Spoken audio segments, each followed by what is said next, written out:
Back in the 1800s and early 1900s, until it was abolished in many states, um, saloons were known for serving free lunch to their patrons in order to entice them to come to the bar. And of course, they'd serve very salty foods that would encourage the patrons to order beer to quench their thirst.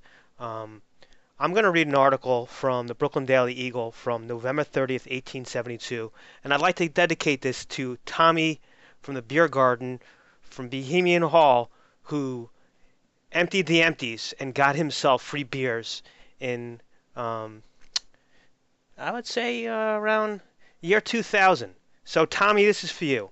Okay. Name of the article is Baroom Borders: How the Free Lunch Brigade Lives. The Bummer's Bill of Fare. A miserable, wretched band, not fit for life, and unprepared for death, some fallen from high estates, others born with instincts of vagrancy, free today, tomorrow, shut up by prison walls, perhaps at the poorhouse, often on the cold slabs of the morgue, outcasts of society, broken down sports, homeless, friendless, hopeless wrecks of manhood. Such are class of Baroom-free lunchers found in every city. How they subsist may be of interest to some of our readers. Free lunches.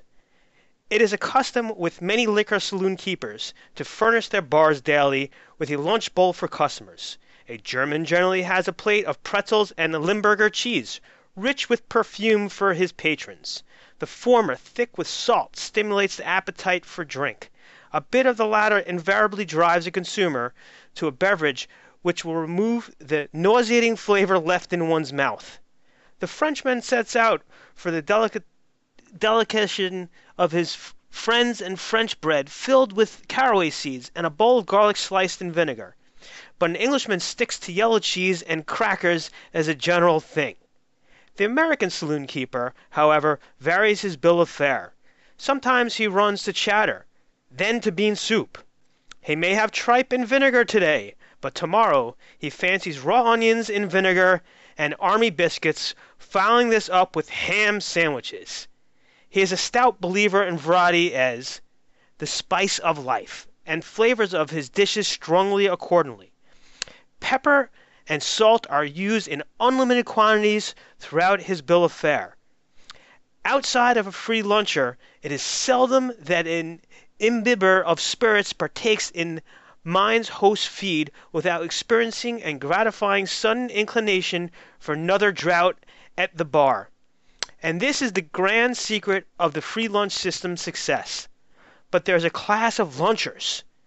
This is the reason why I'm reading this article today, whom the saloon keeper views with disgust and burning indignation, viz., the penniless band which subsists entirely upon the lunches furnished by him and his brethren.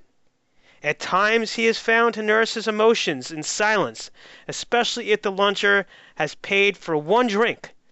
Still there are occasions when his long pent-up passions find a vent.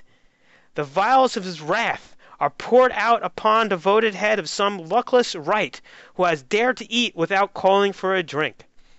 Perhaps a sympathetic and unsophisticated bystander may venture a word of protest in behalf of the presumptuous luncher, and then the chances are that the barkeeper will turn upon him with tears in his eyes and vow that this isn't no boarding house.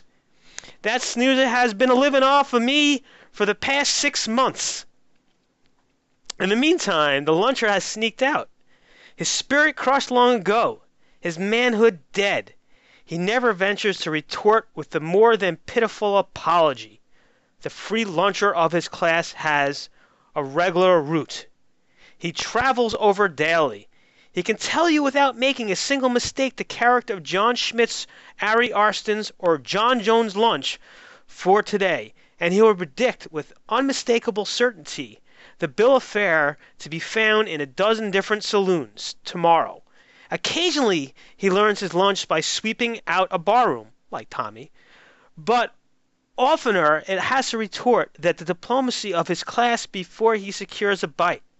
a favorite plan adopted by him to watch until a bartender is engaged with a rush of customers. Then he saunters quietly over to the lunch bowl, grabs a handful, and attempts a careless air as he makes for the door again, provably just in time to meet the withering glance of the bartender. Another mode of operation requires more assurance. This involves a talk with the man behind the bar. The luncher in case of this kind arranges his attire as decently as possible and drops into a saloon where he is unknown with a question something like this: "Has Mr. Jones been here this morning?" Edging over towards the lunch bowl, of course. The barkeeper, who has been recently employed, scratches his head and pauses to think. "I mean Mr. Jones that keeps the coal yard? He has promised to meet me here to pay something money coming to me." By this time he has his hand in the lunch and is safe. Sneaky guy. The barkeeper hasn't detected the character of his interlocutor, and the luncher rapidly assumes an easy air, grows talkative, and manages to get some kind of broad compliment to the individual who presides behind the bar. If that person happens to be any way fresh in his business, the luncher captures his goodwill in short order.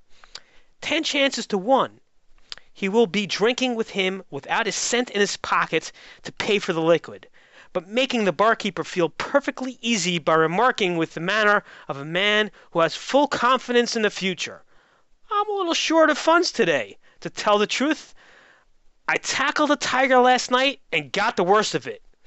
I'll be fixed tomorrow, though."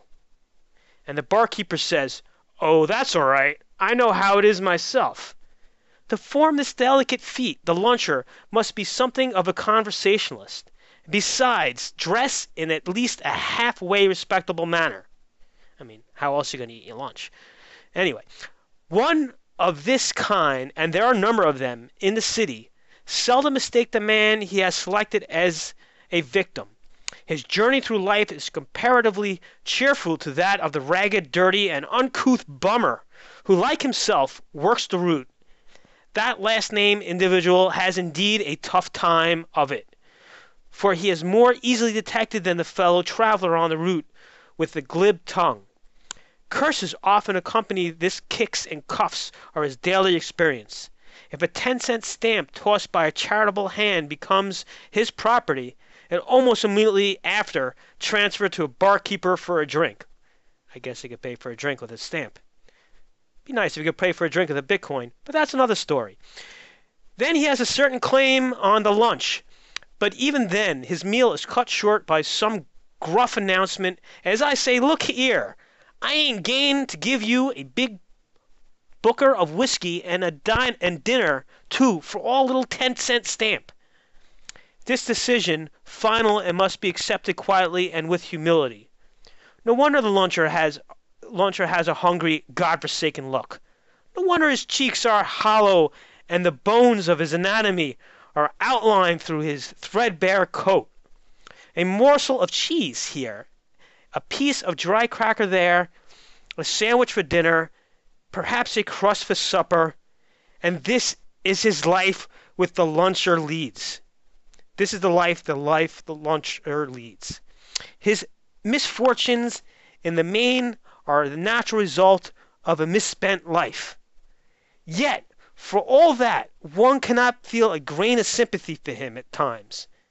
As stated before, many of these miserables were once possessed of a means. Occasionally are a man accustomed, in the days of prosperity, to reputable society. Rum, an unlucky deal at a farm bank, as fast horse, or mayhap a fast woman, reduce them to abject poverty. Such wrecks are to be met on Fulton Avenue every day. This is in Brooklyn. The more respectable they were once, the deeper in degradation they sink now. It is your once wealthy luncher who becomes the meanest, most spiritless of the mendicants. Holy cow. If you know Gru the Wanderer comic book, that they went around calling everybody a mendicant. It was an inside joke. Okay, I'm going to continue from this piece here.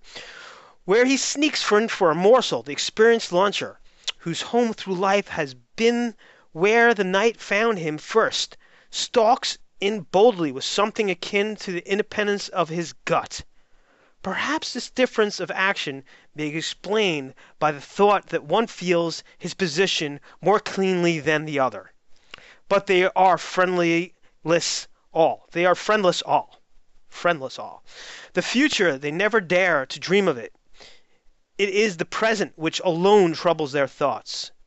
In summer, existence is comparatively easy, but when the white month of winter falls, the ranks of the lunchers thin out. Disease and cold remove. Something, I can't read this. And prisons. This is an article from 1870. It's hard to read. What can I tell you? And prisons receive others.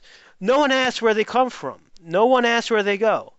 Driven from their haunts by the cold last night, many sought the station houses. A few days more of this bracing, invigorating weather, and the hallways, ash barrels, and boxes for which months have sheltered the lunchers will be left tenantless. That's the article, because I think the next thing is a report of larceny, which is probably like a daily police report inside the Brooklyn Daily Eagle. I hope you enjoyed this. Just remember, there was once such a thing as a free lunch, but it's medicants such as these folks who took advantage of the free lunch, which is why we no longer have a free lunch. And oh yeah, Bitcoin.